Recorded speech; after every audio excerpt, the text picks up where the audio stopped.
Hello everyone and welcome to another episode of Tom's Gadget Garage. Today we are here with the newly released Segway ZT3 Pro and we're going to be doing our first impressions ride. Now I did publish a video going over the unboxing as well as a full feature overview, so if you missed that I'll include a link above as well as in the description below. But for today's video we're going to be seeing what the riding dynamics are like on this ZT3 Pro. So without further delay, let's jump into the details. All right folks, so we are at the start of our first impressions ride with this scooter, and what better way to get things started off with a little bit of riding on gravel and dirt. So we're gonna go ahead and do that now. So Segway does bill this as an off-road capable scooter. So we're just cruising around on some hard-packed dirt right now, and the suspension is doing a pretty good job of absorbing the impact. Now this is not a hydraulic suspension, these are straight coil springs. So you don't have the dampening power that you would get with a hydraulic setup, but then again at this price point, you know, we just don't have those hydraulics. So let's see how this does. We've got some more rough gravel up ahead. Okay, on the gravel you can feel it a little more in the rear. All right, and you've got that knocking sound in the back. So one thing I'm going to mention about the Segway ninebot Max G2 is that that's a fantastic scooter, amazing suspension, but the rear coil spring does knock a bit, and it looks like the same is true with this scooter. So there's no hydraulic dampening or anything like that, straight coil. When it recoils, it does make a thud sound, so just be aware of that. On the ninebot Max G2, you do have some ability to go in there and adjust the tension on the spring, make it either softer or harder. It doesn't appear to be any kind of adjustability on the ZT3 Pro. So if you are going to be riding off the beaten path, which we'll do a lot more of in future videos, just know that you're probably going to hear some banging around of that suspension in the rear. Now on these paved surfaces, this scooter does handle very well. The steering is a little bit different than you would typically see in something like a ninebot Max G2 or some other scooters. One thing you'll notice about this is that where the fork, where the tire sits between the fork, the axle isn't in line with the fork or with the stem. It's actually offset, so I'll show a picture on the screen there. And you know, I don't know exactly how that impacts, you know, handling on these scooters, but I can definitely feel a little bit of a difference, and maybe some of it has to do with the curve at the top of the stem. But either way, I mean, it handles very well. It's just a little bit different. So if you're coming from something like a ninebot Max G2, just know that the steering might feel a little bit different, might take a second to get used to. But overall, very nimble scooter, especially given its size. Let's see what this thing is like coming off of this curve into some gravel. Okay, not bad. That was actually smoother than I thought it would be. Now this scooter does come with 11-inch kind of off-road style tires, which is a nice upgrade to a lot of the 10-inch tire scooters that I've tested on this channel. Generally speaking, the bigger the tire, the better. It's going to give you a much better chance of making it through some gnarly stuff, you know, than it would be with a scooter with a smaller tire. I don't have traction control on, but even, you know, with that off, you know, it's handling these dirt trails just fine. I'm cruising around at about 18 miles an hour, which is pretty accurate. I'm looking at Garmin GPS right now, and it's showing about, let's see, I'm going 17 right now. Garmin GPS showing 17. So that speedometer does appear to be quite accurate. Sometimes with scooters and e-bikes, the speedometer is usually off by a few miles an hour, but this one seems to be spot on. We'll see how it does at higher speeds. But for riding around on, you know, hard-packed dirt with some gravel, I can say it's a very comfortable ride, and you can probably hear that in my voice. You know, I'm not bouncing around all over the place. I can maintain a conversation and ride around on this rougher stuff and not feel it through my whole body. So, all right, I'm gonna go ahead and transition back on to the paved surface there. And we're cruising around in sport mode. And let's see, 25 miles an hour is what's indicated. Let's take a look at Garmin GPS. 24.4, so pretty close. So now that we're talking about speed, let's go ahead and see what the acceleration is like with this scooter in sport mode. We're not going to use boost. We're just going to use sport mode because that's a everyday driving mode for this scooter. All right, now for this test, we're going to be using Draggy GPS performance monitoring. We've got an app here, but I've also got a GPS sensor mounted to the top of my helmet. Looks like it's connected to the satellites. Go ahead and reset this. Make sure we're outside of park mode. And we're going to start in 3, 2, 1, go. Okay, the start isn't so fast, but right when you get here around mid-range, it really kicks up in speed quickly. So it's showing we're going 25. We'll give it another second or so. All right. Let's go ahead and see how we did on that run. All right, looking at the Draggy, we've got 0 to 10 in 3.08 seconds, 0 to 20, 7.49 seconds, 0 to 25, 12.69 seconds. We're going to go ahead and do the same thing, but in the other direction. We're going to start in 3, 2, 1, go.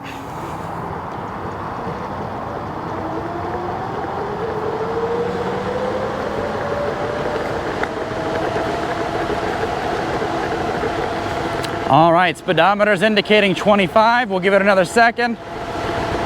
And we'll go ahead and call it there and see how we ended up. All right, so on this test, I'm showing 0 to 10, 3.11 seconds, 0 to 20, 7.27 seconds, 0 to 25, a little bit quicker at 11.66 seconds. So in sport mode on this scooter, it's got really solid acceleration. Now, the beginning part is a little bit slow. It takes a little bit to get up to speed, but once you get, past 10 miles an hour or so, you really do feel the torque kick in and you get moving really quickly. So this scooter definitely has very good pull on it. In a moment, we're going to go ahead and get turned around. We're going to try this again in boost mode. All right, so we're going to go ahead and activate boost by pulling on the brake lever and the throttle at the same time. It's going to blink 3 times. Boost mode is activated. I'm going to go ahead and reset the Draggy, and we're going to start this test in 3, 2, 1, go. Significantly faster on that. We'll see how the data looks. But we are now at 25 miles an hour indicated on the screen. We'll give it a couple more seconds. And let's see where we ended up. All right, so quite a bit faster across the board. 0 to 10 miles an hour in 2.06 seconds. 0 to 20 miles an hour, 5.08 seconds. 0 to 25, 9.09 seconds. So definitely faster acceleration in boost mode. So if you're going to need to get ahead of traffic, get out of a hairy situation, you always have that available at your disposal. My only ask from Segway is that, in future updates to allow boost mode to be activated by this custom button here. That would be awesome. All right, so if you are curious what the braking is like on this scooter, it does have those dual disc brakes. They are manual brakes, but it's also got electronic braking. So we're gonna go ahead and test out these brakes in 3, 2, 1, go. Oh yeah, it's got good stopping power. Just know that, if you ever need to slam on the brakes, definitely want to push your weight to the rear of the scooter so you don't go over the handlebars. But we definitely did lock out the tires there. So we'll go ahead and test that again in 3, 2, 1, go. Okay, yeah, this scooter doesn't have any problem, getting to a stop quickly. Just know that, if you depress those brake levers all the way, you're gonna be locking up those wheels some. So ideally, you'll apply the right amount of pressure so they don't lock out the wheels, because when you lock out the wheels, you're basically losing traction. That's not ideal for braking.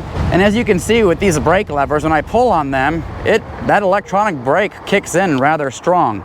So it's not just the disc brakes that you have going for you, it's also the electronic braking, and the electronic braking is very strong on this scooter. Anyways, plenty of stopping power with this scooter. Now in terms of suspension, it's doing a really good job of absorbing a lot of these small impacts, basically gaps between these cement sections here.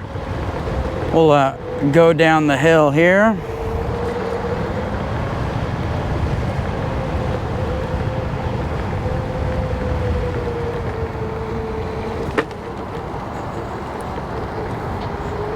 And you might have heard the knock in the suspension there.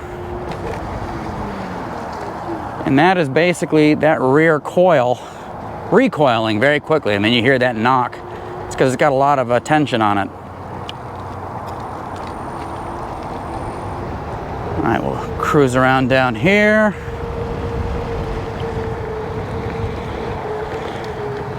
Oh yeah, really good handling.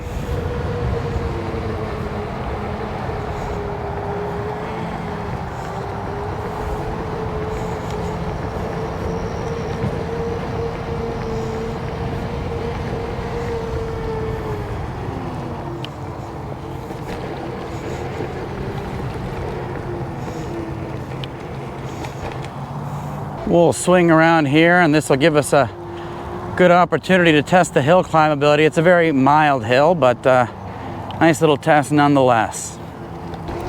All right, so we are in sport mode right now, going up this incline, and we're basically riding around it near top speed, going up an incline, and it's holding strong. So we'll be I should say I'll be really excited to test out this hill climbability on Phoenix's South Mountain.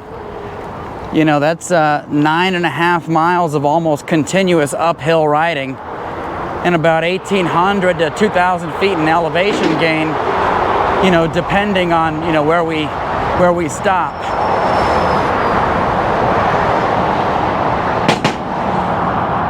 Sorry for the noise, that was a freeway overpass.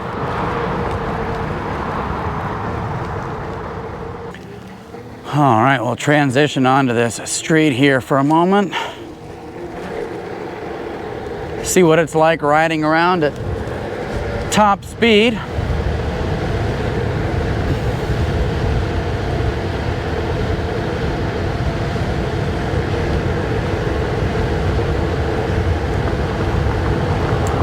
Yeah, you know, we're at 25 miles an hour. GPS is indicating 24.5 miles an hour. And it's solid. You know, it's almost like riding on rails, you know, very good. Part of that's probably attributable to these larger 11-inch tires. Here's a little bump here. Let's see if that suspension makes a clunking sound. Nope, not there. So it's really just on the kind of really abrupt bumps in the road that you'll hear the knock in the rear suspension. Basically the exact same scenario that we see with the Segway ninebot Max G2. So I went ahead and got us turned around. I'm gonna go head back to where we started to see if maybe we can go test this out, you know, riding off on some off-road terrain. You know, you have to kind of temper your expectations because this is a single motor scooter with a coil spring suspension. So I'm not sure how intense off-road you're really gonna be able to do, but for riding on gravel and, you know, hard-packed dirt surfaces, does a great job. We'll see how it does on something a little more intense. Yeah, I know I said it, but you know, riding around like this, high speed on these paved surfaces is a very comfortable scooter. Very confidence inspiring at speed. You know, some scooters, you know, you ride around at top speeds and things can get a little hairy. Not so with this. Now in future videos I will be doing a full range test. I'll be doing a hill climb test up South Mountain, so that's 9.5 miles to the top lookout point, 8.5 miles back down, so we're looking at approximately 17.5 miles round trip, so stay tuned for that. We'll also do some night rides as well, you know, see what this thing is like riding around at night, especially with the lighting on this scooter. And then after we rack up a couple hundred miles, I'll put it all together in a comprehensive end-to-end review. We're gonna go right over this gravel here. Always take caution when transitioning from pavement onto gravel. Make sure you don't fishtail your scooter.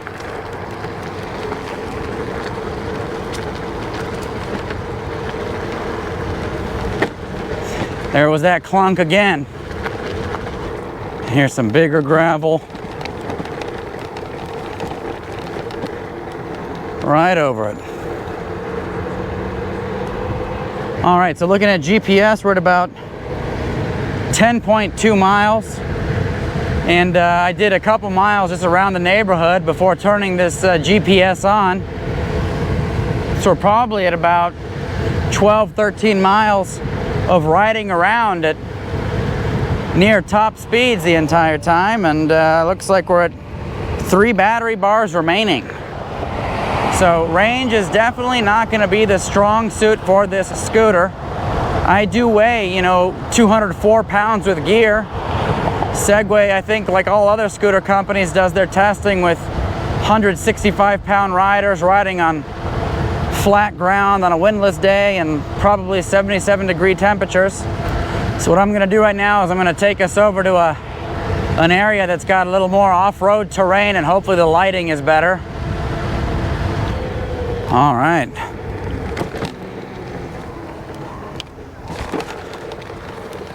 Little place to ride around off the beaten path. It's gonna be a dirty scooter after this. But I think the lighting will be a little bit better over there. We'll be testing this out with 3 battery bars remaining, so the app will actually tell you the percentage of battery remaining. It'll also give you the voltage, how many watts you're pulling, all that fun stuff. I was going to attach it to the scooter. Unfortunately, I don't have a mount narrow enough. There's a little piece here. I don't know, you can see I'm pointing at it with my thumb. You can actually remove that with 2 screws, and it exposes the narrower handlebar underneath. So if you need to attach accessories, you absolutely can. It's just unfortunately the phone mounts that I have, the clamp is too wide for it, so couldn't use it on our ride today. All right. Okay, I don't know how well it's going to show up on this GoPro, but we've got some little off the beaten path riding area here. See how this thing does, climbing up these little hills.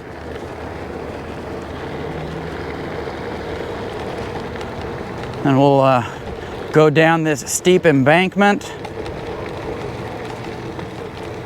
See where's a good little launching point into this. Oh yeah, there we go. All right, that is steep. I don't know if you can see it on the camera. All right, folks, well, my GoPro battery died, so plugged in a power bank. This is us riding on some more rough stuff here. Let's go ahead and head up this embankment. Oh yeah, plenty of power. Go through here. Made it through that just fine. We're now down to 2 battery bars remaining. Should have enough to get home. We'll go down this embankment here, and then we'll get a running start and see if we can make it back up what we just went down. Let's see if we can hear some of the clunking on this suspension. Yeah, you can definitely hear it back there. Yeah, there it is. Let's see if we can make it up this embankment. I think this is something like close to 30 degrees. We'll get a running start. See if we can make it up and not eat it. Woo! Made it right up. We'll come out here one day when we got better lighting, because I know this GoPro doesn't capture the best footage in low light conditions. So, can you take this thing off-road? Yeah, you can. I mean, you just have to temper your expectations. You know, this is not gonna be able to tackle the same stuff that a purpose-built off-road scooter that you spend $3,000 or $4,000 on, it's not gonna be able to compete with something like that. But for this price range, yeah, it does a good job riding off the beaten path. My only suggestion here to Segway is to go ahead and eventually offer a hydraulic coil spring cartridge upgrade kit for the rear suspension. That would be awesome. That's something I'd absolutely pay for. All right, we're going over some rough stuff right now. We'll head right back up this embankment one more time just for fun. Boom.